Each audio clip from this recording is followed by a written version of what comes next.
meron nga pala nagbigay kay Tampo ng shades para maging kubi siya. At nagbike na nga pala kami ni Tampo sa Cubs.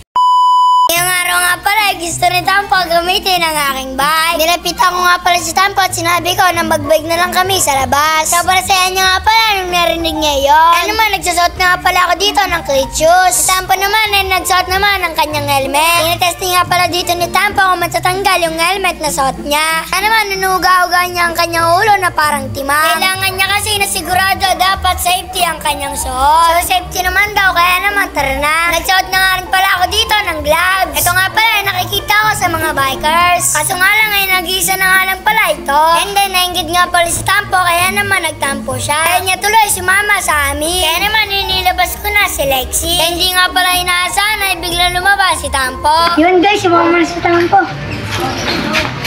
Kaso nga pala, wala pa itong preno. Pati nga pala si Aslong ay gustong sumama. Siya nga pala, papakita ko yung problema ng bike ni Tampo. Inayos nga pala ni Papa Tampi to kagapon, kaya naman nawala siya ng preno. Dito nga pala, sinuotan ko na lang siya ng helmet. At yung malaki nga pala yung ulo ni Tampo, kaya naman hindi nag-asya sa kanya. Sinubukan pa nga namin tong isa, baka magkasya. Kaso nga lang ay ganun pa rin. Dito nga pala, naghihintay si Aslong na umalis. Kaya naman, sinampan na nga pala ni Papa Tampi yung bike ni Tampo kay Reddy. Sumakay na nga rin pala dito si Tampo. Si Aslong nga pala, hindi pwede si Mama. Bago nga palang lahat ay meron nagbigay kay Tampo ng salamin. Noong nakarang araw pa nga ito at di nga pala namin nabidyoan. Kaya naman maraming daw salamat sabi ni Tampo. Dahil nga pala dito ay naging Kobe daw siya. Pero mas Kobe ako sa kanya. Dito nga pala ay nag-break na kami. Tamang pasikat nga pala ako dito. Siyempre hindi nga pala mawawala ang malupitan nating ski. Pasensya na nga pala sa inyo mga Kadan David dahil palagi akong nag-ski. Kaya nga pala ako nag-ski dahil dito ako masaya. After that nga pala ay nandito na kami. Tapos na nga pala gawin yung bike ni Tampo. Naman nagpasya siya na mag-bike ulit. Subalit nga pala ay paparin ng kanyang preno. Kasi nga pala ay dito siya sanay. Sobrang balis ko nga pala ay naiwan ko dito si Tampo. Kaya naman agad ko nga pala siyang binaligan. Gila nga pala silang uminto sa gilid. Kaya naman agad yung pinuntahan. Nakita ko nga pala si Tampo ay nasa loob na. Parang nagtatampo na naman siya. Hindi ko nga pala alam kung bakit siya palagi nagtatampo. Bagay na bagay talaga yung pangalan niya na Tampo.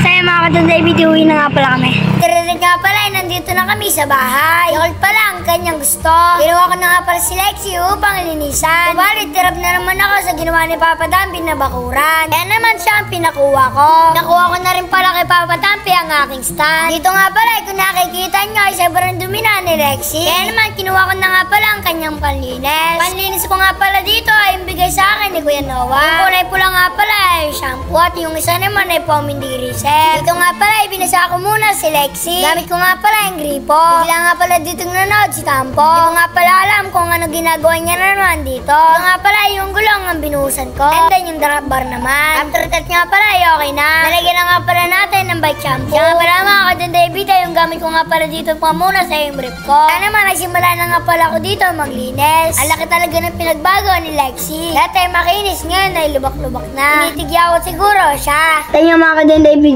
na gusto ko na pintura ano. Naalala ko na naman yung itim na pintura dito. Pero nakamubo na naman ako. Ito nga pala ay malapit na matapos. Sinampa ko na nga pala ang aking gulong sa taas ng aking stand. Dahil yung kadena naman ang susunod natin na lilinisan. Ito nga pala ay nilagyan ko na ng pomindiri set. Tapos nga pala ay kinalat-kalat ko na sa aking kadena. Para naman na malinisan at matipid. Inikot-ikot ko na nga rin pala ito. Dito nga pala ay sinimulan ko na mag-brush. Dito nga pala ito daw brush ako dito para nga pala ay matanggalin dumi. Siyempre mga gilid-gilid ay kailangan mo rin i-brush. After that nga pala ay binalawang ko na ito. Kanina, madumi yan. Itong mata ngayon. Linis lang. Kanina, ang dami ng kalawang. Ito pa, oh. Wala. Wala. After that nga pala, nilagyan ko na ito ng langis. Kaya mga Kadan David, sobrang ganda naman ang aking bike, oh. Tamang linis lang tayo. Nandito na lang pala ang aking istorya. Paalam, bukas ulit.